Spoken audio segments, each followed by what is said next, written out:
Lancaster. Yeah.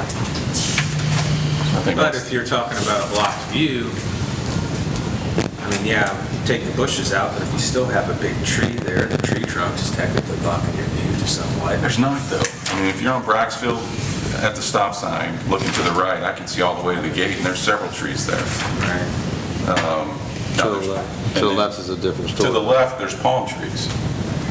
I mean, I'm telling you, once you take the hedges out, the perspective is going to be 100% different. Sure, I think so too. And since it looks like we're not going to have to spend hundreds of thousands of dollars on this, I think we need to go ahead and get a contractor to get in and take those out immediately. And I propose that.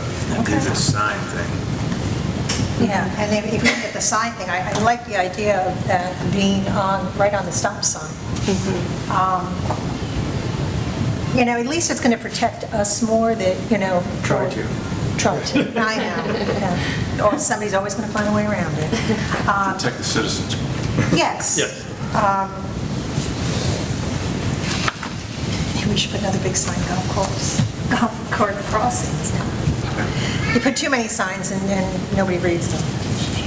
So, it does, yes. Okay. Does anybody else have any questions for Leah? Okay, so you can check and see if the development order is correct and any transportation language that we may need for that. And then if you could just forward that to Chuck, and then he'll forward it to all of us. Will do. Sounds good. Okay, and he'll send you the date for the January meeting. Okay, perfect. Okay, great. Thank you very much, Leah. Thank you. Okay. All righty.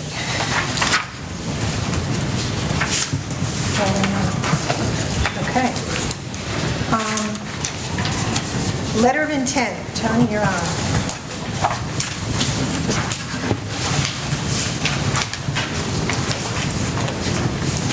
Just this one. Yes.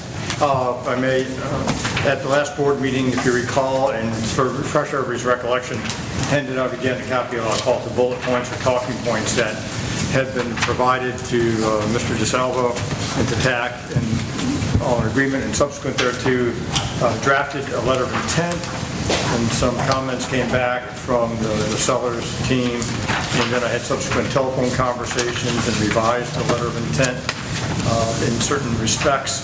And I'll walk you through, I'll call it the primary changes with regards to what you see in front of you today, which is recommended by your chair and manager and myself. Is that correct? Yes, the same documents. 11/8. Did everybody get two? Yes. Yes, it'll be 11/8/2021. There's extra ones. Okay. Just Okay. I'm just making sure. Late arrivals get extra copies. Yes. You get to sort Just them. because. I brought, You got this. Chuck knows I always bring too much of everything. I think it's better than not enough. And if we can go, we'll walk through the first one, and you didn't see the first, I don't think anybody saw, other than the chair and the manager, the first iteration that went out. But I will go through the entire document just to sort of highlight it. The first, the preamble, the beginning, again reiterates the first part about the property not listed or being marketed, outlines the intent of the parties, the district to purchase and acquire the property, free of liens and encumbrances. That's the first paragraph. The second one says it's a proposal is a non-binding expression of the parties, and it's subject to final. And initially, well, the intent, again, is to convert the LOI into a purchase agreement by no later than December 15th, 2021. That contains the following terms and conditions. And then the third paragraph on the first page goes through and reiterates that states that the district retains all of its rights and privileges outlined in paragraph 3 of the lease and the fourth lease addendum, and that by signing this LOI, and if executed by signing the purchase agreement, the district doesn't waive its rights as outlined in paragraph 3. In paragraph 3 of the fourth lease addendum is the provision that says any time that the owner notifies the district that it intends to sell the property and it has a seller, they notify us in writing, and we have 45 days. So I wanted to make sure that by engaging in these negotiations and entering into this contract or the LOI, that's still extant. That right is still out there. If this deal falls apart, that provision is still applicable. So I wanted to make sure that was clear in here, so that they're not implicated or affected and remain extant and preserved. The property description the usual, using the folio number, strap number, and the address. The purchase price was as outlined in the LOI talking points. The purchase agreement, and what it says, upon execution, we'll begin negotiating in good faith the purchase agreement. And originally we had talked about by having the,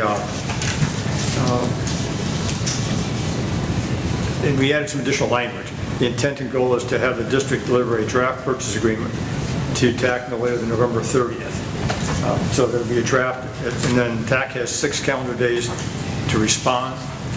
And then the intent is to have a purchase agreement mutually executed by December 15th. And what that would allow by the 30th would be for the staff, myself, Chuck, and I, to draft a purchase agreement. And when we send it out, I envision sending it out to all the board members to see, and so that at your first meeting in December, you can talk about it. And then the idea is to have it finalized by December 15th, and we'll have the responses by December 6th. The earnest money deposit, oops, I need to fix that, 3 business days, I got a little redundant there. And pardon the underlining, when I was making my changes, I didn't notice I had some underlining that's not going to be in the final LOI. And we clarified, initially it said the earnest money, it just said the earnest money deposit fully refundable until the expiration of the due diligence period. And then TAC wanted to add, at which time it becomes non-refundable. And then I added, except for a failure to close attributable to TAC, if they fail to close, and we could still get the money back. And except for it being applied to the purchase price. So if we do close, it gets applied to the purchase price. And it just talks about through the due diligence period, they have to update everything. The due diligence period begins with the execution of the purchase agreement, ends April 15th, 2022. And district has access to the property. And the TAC wanted to add the language with not less than 48 hours written notice to TAC and AJS Realty with no disturbance to the tenants, and with a representative of TAC and AJS present for all the inspections. And up until April 15th, the district has the right in its absolute and sole discretion to terminate the agreement by written notice prior to 5 p.m. for any reason or no reason. And that'll be, this is all to be in the purchase agreement. And then we get the money back. Initially, the escrow agent had it as my law firm, and they switched it to their attorney's office, and that's okay because the escrow agent has specific responsibilities. They just, if there's a dispute, they just can't disperse and hold their breath. If there's a dispute, the escrow agent will file what's called an interpleader in the court, filing an action saying, dear judge, there's a contract between these two parties, the contract fell apart, TAC says they have the deposit, district says they have the deposit, judge, let them file their answers and fight among themselves, let me put the money in the registry of the court and get me out of it. That's the escrow agent's responsibility. Title, this was substantially changed. My initial provision was that they would give us copies of prior title insurance, and TAC added in tax possession, because they may or may not, sometimes people don't, they lose their prior policies, but this is in their possession. And I had originally had within a shorter period of time, but within 10 days, and that's okay. TAC will order and pay for the title commitment, and that gets delivered to the district within 30 days of the effective date. So if the effective date of the contract is December 15th, then by January 14th, the district would have the title commitment, and TAC will pay the premium for the policy and bringing the title commitment current to the closing date. And then the district has until, initially I had the district would have until the end of the due diligence period to advise of any title objections. TAC suggested that the district have until March 1st. And we talked about it an earlier time. And he actually wanted January, and I said February. And I said, how about March 1st? And that's plenty of time to review the title and see if there's any issues to object to. So I'm comfortable with that. And then TAC has 30 days from receipt of the objections to notify the district whether they will cure it or they are not capable of curing, in which case the contract goes away and we get our money back. That's the typical kind of cure issue. Survey, TAC will give us all the surveys they have. District will pay for its surveys, for it to be an updated survey. And then the district has until April 15th to object to the survey. And then TAC will have a period of time to cure the objections. Attorney's fees and closing costs each pay the respective cost, and that's typical.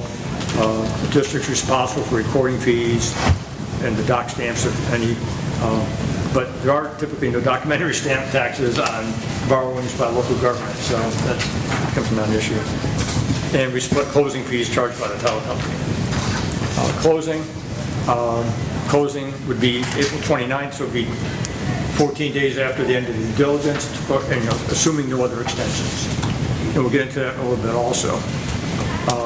Because the next portion, TAC wanted a 1031 exchange possibility language in there.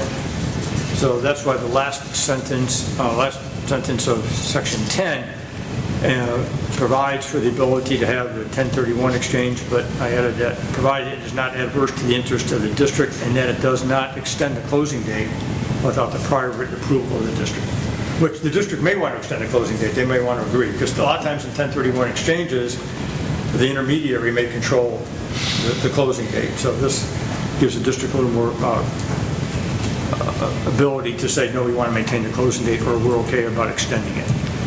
Warranties, it's as is, where is what, and so as to the condition of the property, so that, typically, or in some transactions, you may have inspections, and if you notice defects or other issues, then you make a list and you give them to the sellers, they fix it. Here is, if we find defects, we can say, see ya, by the end of the due diligence period. Prorations, customary splitting of taxes, the parties, commissions, TAC wanted to add, and at first I didn't know who, but we added the language that's underlined and told. Andrew DeSalvo, Premier Commercial, the only brokers involved. Andrew DeSalvo paid some portion, and tax responsible for payment of the commission.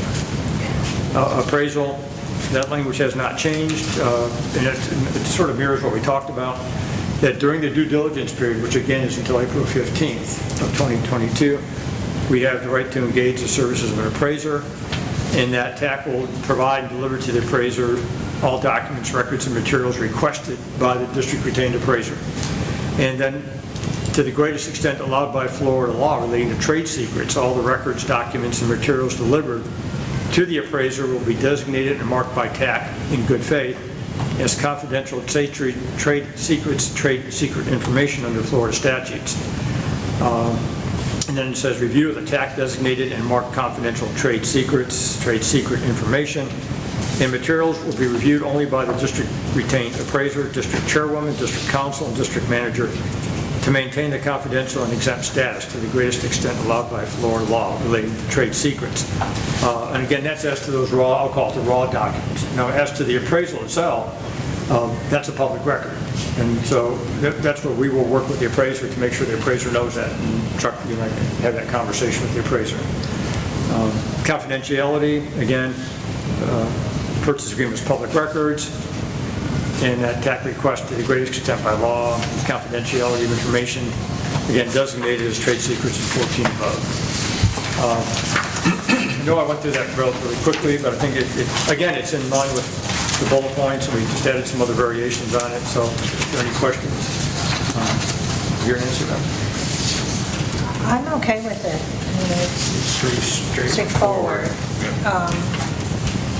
And if so, then I'd ask the board to authorize the chair, once I clean this up, get rid of the draft, watermark, and underlining in bold, and the one typo I saw, to authorize the chair to sign that and deliver it to TAC. Motion? Motion. I'll second it. All in favor? Aye. Oh, yes. I just did have one thing to copy. Yes, sir. Okay. On number 2, Yes. purchase price for property will be. Could be. They said it's non-negotiable, and that the contract will provide that it will be the purchase price. And the thing with that, Chris, because we have a way to get out of it, if let's say the appraisal comes in at $5.5 million, we have the opportunity to say, we're done. Yeah, no, If the appraisal comes in at $7 million, Right. So, I mean, that's still, that he said non-negotiable, and TAC said non-negotiable. So we're going with that on good faith with, see what the appraisal comes in at. And with the appraisal, it still gives us the out, should we think that what they want and what it came in as. And with that being said, down the road, if we back out of this deal, we still have the option of the right of first refusal down the road. Yeah, it's never, it's called that, but it's just the right to be notified of a sale and the Notified. right to then enter Jump into a in. contract, yes.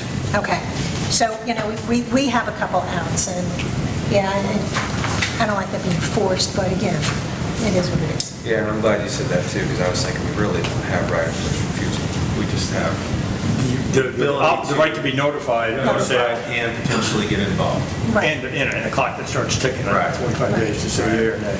And at that point, we will have had the appraisal, so we will have a handle on, what they're asking and what we Right. might want to pay and not pay. Have we ever done a study on alternative solutions if this falls through? Interesting, yes. They looked at the property over by Miramar, you were on the board We then. looked at the Miramar property, they wanted to do a 99-year lease, Yes, I lease only. believe. At the time, oh, they sold it?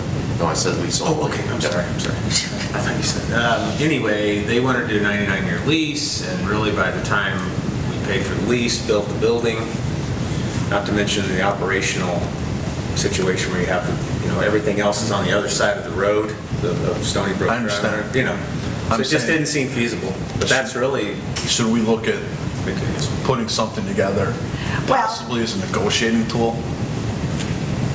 Well, okay, the other thing that I did, and Tony, you can reconfirm this, when I had my conversation with TAC,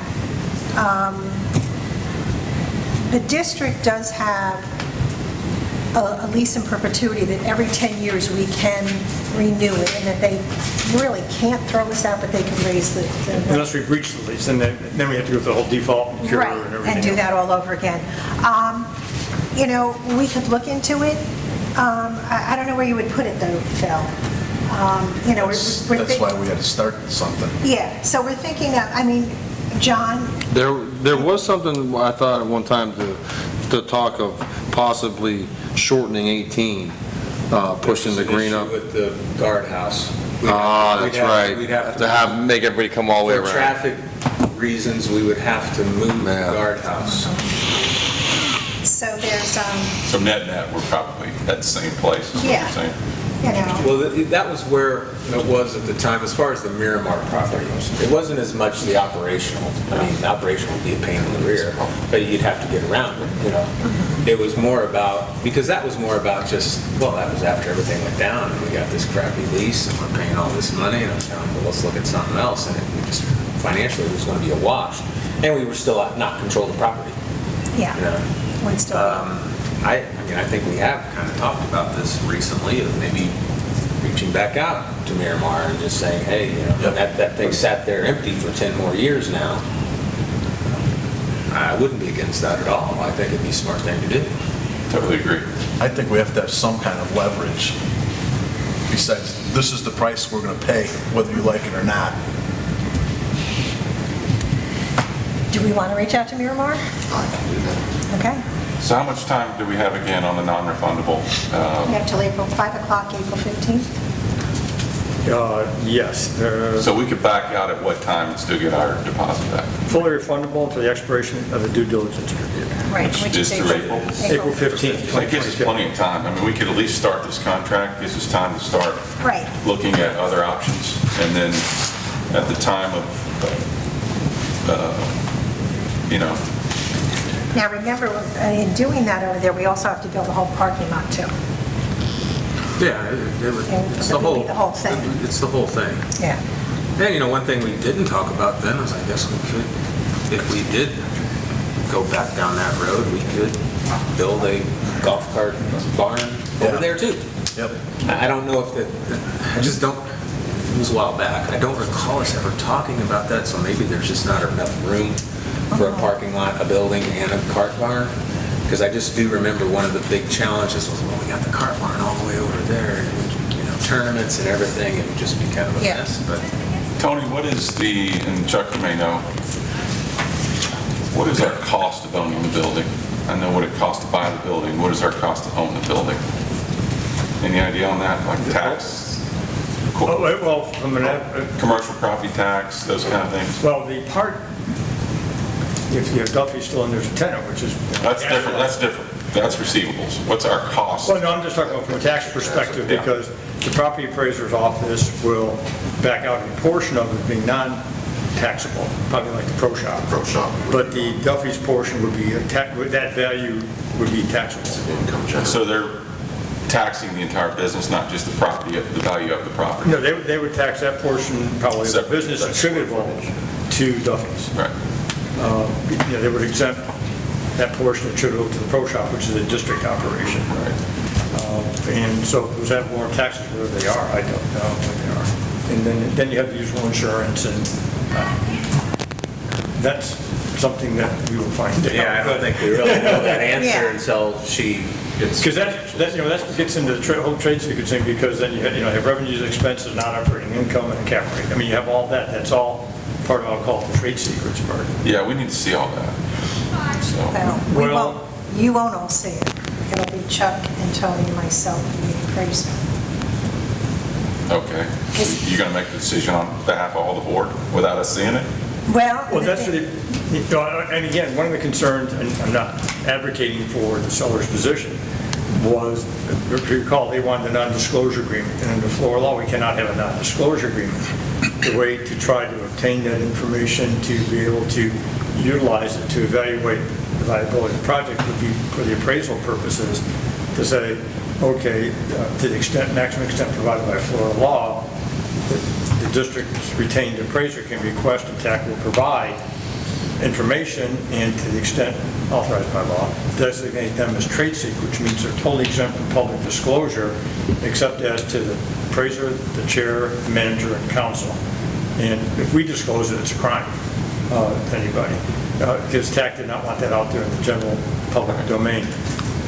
As far as, the costs, the taxes and assessments on the property are public record. I mean, that's something that's already out there, with the Lee County Property Appraiser's Office. As far as the sales tax attributable to revenues and sales from Duffy's, that's not public record. DOR, Department of Revenue, maintains confidentiality of that.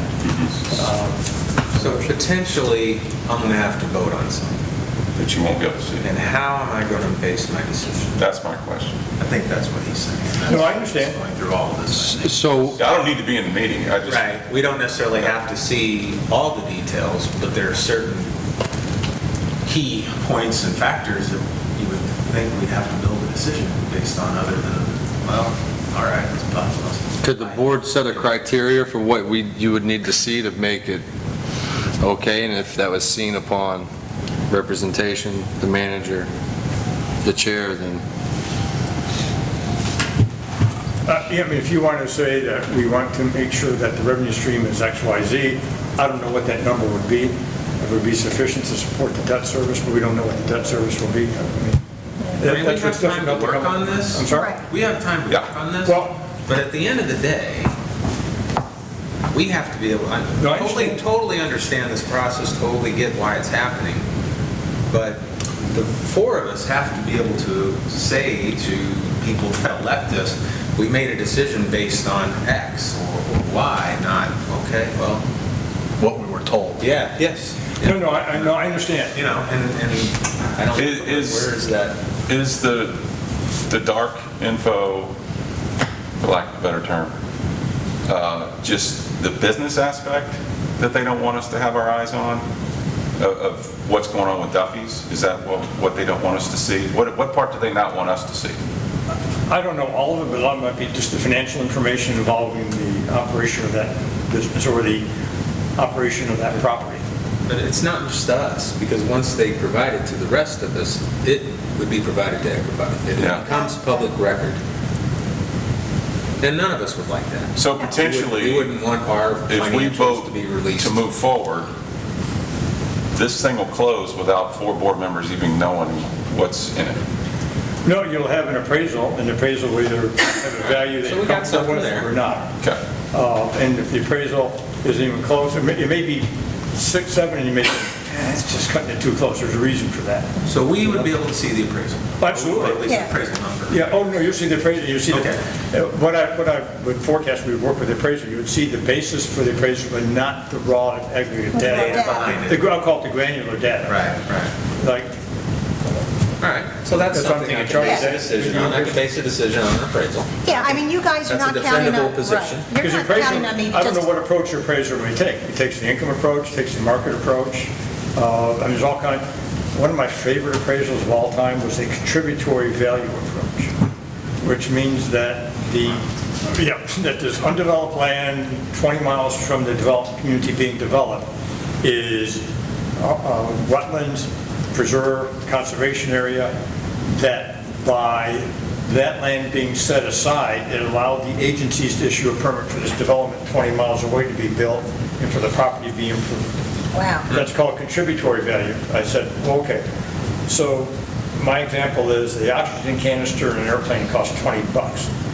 But when the cabin depressurizes, it's worth about $1 million because it keeps me alive. Yeah. That's my contributory value to my life. Yeah. You know, I mean, So it's- so anyways, and the appraiser said yes. So I mean, there's all kinds of, I guess, appraisal techniques out there, and I think we would work. And in fact, we may, I was just envisioning when we talk to the appraiser and we bring the contract in, that the parameters of what you're looking for would be in there. I misunderstood. Is that fair? I thought we wouldn't see the results of the appraisal. either. No, I mean, So, okay. under Florida law, it's interesting, the appraisals that cities use, counties use, water management districts use to buy property are confidential and exempt from the public. Board members and staff can see them. But for CDDs, I've not found an exemption, they're public record. Okay. And I will say that... I mean, I apologize if I confused. No, I'm sure it's something I missed. You guys are counting on me to look at this documentation. And I will say that I had, 38 years of banking, mergers, acquisitions, I understand the confidentiality, and I will not do anything that will put this board or this community in a bind. I mean, there's no way that I would do it. It would come back to me.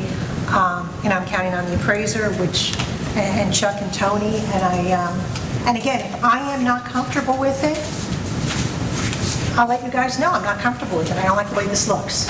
And I am not going to, you guys are going to have faith in the fact that I've got the financial background, I have a real estate license, and I understand a lot of this. So, I mean, just going to... Well, I think I can speak on behalf of everybody. We're not concerned about your integrity. Right, So, okay. But I will tell you, it's a big responsibility. Yeah. And it makes it, Sure. but That's why you get paid the big bucks. that's right. You got it. But on a general scale, the appraisal will It'll show outline us those. what we need to see. Okay. We'll have full disclosure. Right. Well, it'll say, here's the appraised value based upon whatever valuation technique they use, whether they use the net income return on investment, the cap, or they use market, whatever the analysis is. Right. And the board may want to say, we want you to use it based upon, but without disclosing the basis for it, use an income approach.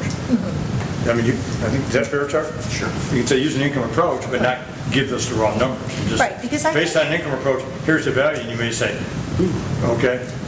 Yeah, because number one, I don't think TAQ wants their information because as owners, I don't think they want their personal information out there.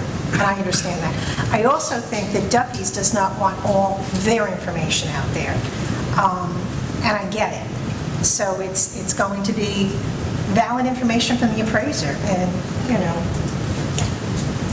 we'll see. I think it's safe to say, too, that there's no way that the appraisal is going to match that number. It's going to be lower. I mean, I don't see TAQ giving a number. If I'm going to sell something and somebody comes to me, I'm going to make sure it's a number that takes care of me. Right. Right. And when I was speaking with TAQ, I mean, they were going through the cap rate and their buyout, what they're able to invest in now and what they would be able to invest in based on the income that they are receiving. So, again, we'll just have to see what the appraisal comes in at. I mean, if it comes in at 5.5, thanks, but no thanks. We'll have to wait and see. So, Let's move forward. okay, we have a motion and we have a second. All those in favor? Opposed? Okay. Tony? Thank you. Thank you. Okay. Tony, you're still not done. I know. Next. Tony's up next. Sidewalk easement, if I may. Okay. Oh, I guess I made fun of everything. Well, I brought coffees too and laid them out. Everybody's got If you one. recall, the Village of Estero is going to be building a sidewalk on a portion of Coastal Road, and the village had proposed what they stated was a standard template sidewalk easement.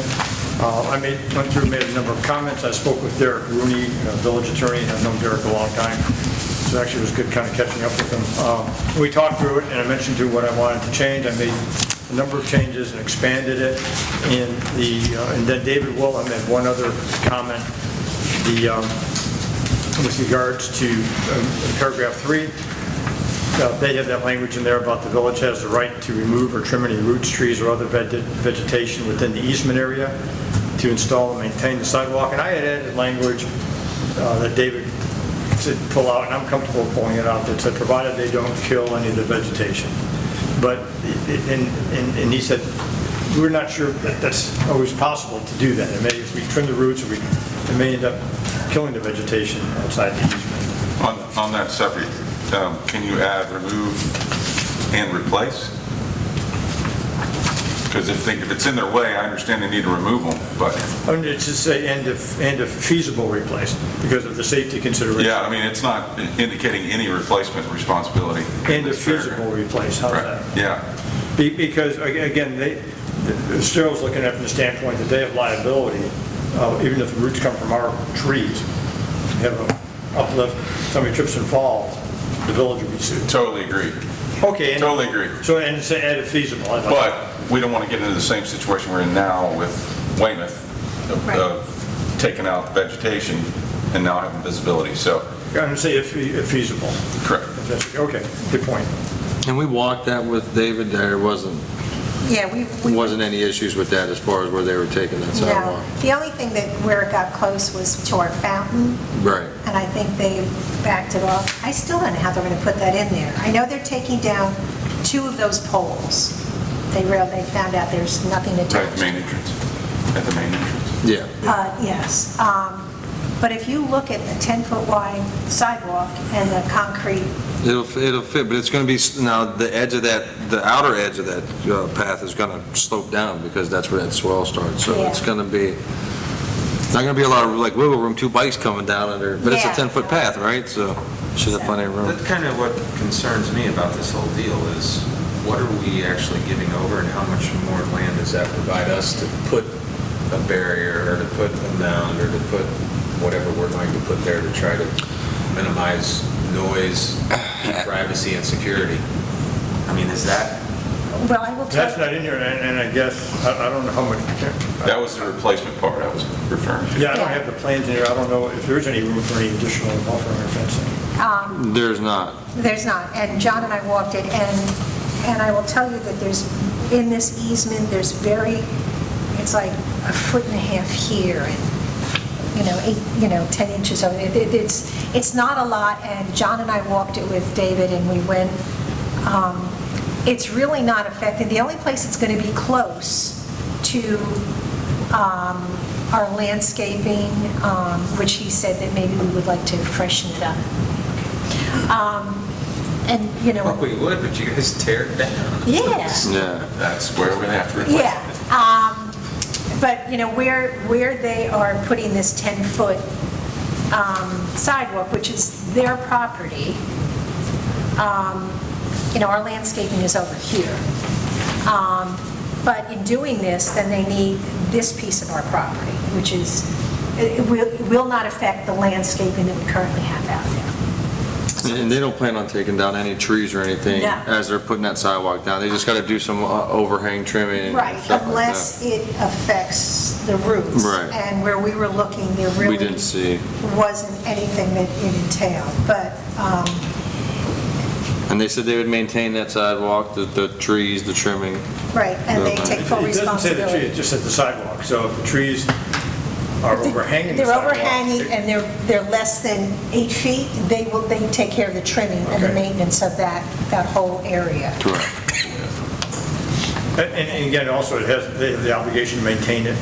And I also added, and again, I guess most we can get that they will The easement doesn't limit the type of construction of sidewalk, the type, style, of design, but they will consult with the district Right. before finalizing it. And then the paragraph 8 is, to the extent permitted by Florida law, the village will hold the district harmless and indemnify the district for anything that happens on the sidewalk, because the district is actually still the owner of the underlying fee.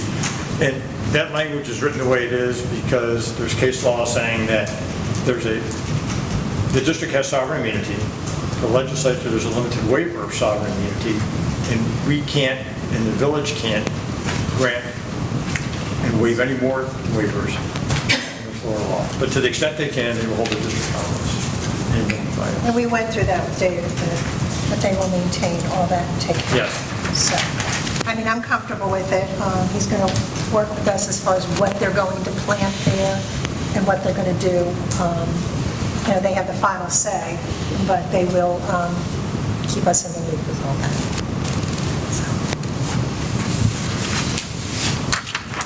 If the board's inclined to authorize signing, they would authorize the sidewalk easement with the addition of language in paragraph 3. Paragraph 3 will read, "The village has the right and authority to remove and if feasible replace removed vegetation or trim any roots, etc." I'll make that motion. Second. Any more comments from the board? I just want to make sure, so you guys feel solid that there's still space for us to do potentially some other. Oh, absolutely, yeah. And this will be all subject to the final review of the actual sketch and legal description and Harvey Johnson Engineering checking it out. And also John looking at it. Yeah, that's why John and I walked that with David that day. We did the whole thing. To your point, Chris, yes, there will be, but we're going to, at that point, have to take the trees off the berms, that whole, anywhere out front. That's how much room is going to be left. If we want to re-landscape or leave them there, thin them out in between and maybe put something new. But there's not going to be room for out front in some areas, you know, because the sidewalk will be that close to them. But then in certain areas, like she said, it may come out a little bit, you know, and have like a soft